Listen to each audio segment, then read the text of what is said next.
কিছুদিন আগে তোমাদের আমার নতুন পিসি সেটআপটা দেখিয়েছিলাম, বাট কয়েকদিন ধরে একটা প্রবলেম ফেস করছি।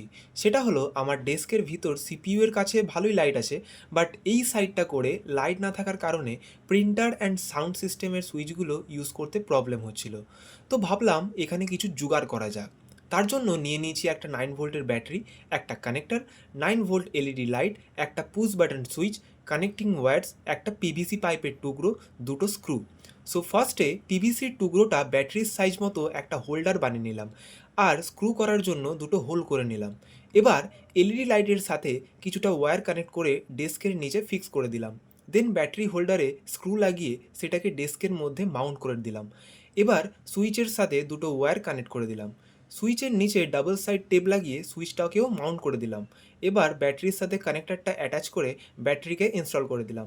দেন ব্যাটারির পজিটিভ ওয়্যারের সাথে লাইটের পজিটিভ ওয়্যার কানেক্ট করে দিলাম, আর ব্যাটারির নেগেটিভ অ্যান্ড লাইটের নেগেটিভ ওয়্যার সুইচের সাথে কানেক্ট করে দিলাম। অ্যাট লাস্ট ফুল কানেকশানটাকে আমি কভার করে দিলাম। নাও এবার রেজাল্টটা তোমাদের কেমন লাগছে কমেন্ট করে জানিও। ভিডিওটা ভালো লাগলে একটা লাইক করো, আর চ্যানেলে নতুন হয়ে থাকলে চ্যানেলটাকে সাবস্ক্রাইব করে রাখো। ফিরছি নতুন ভিডিও নিয়ে, আজকের জন্য গুড বাই।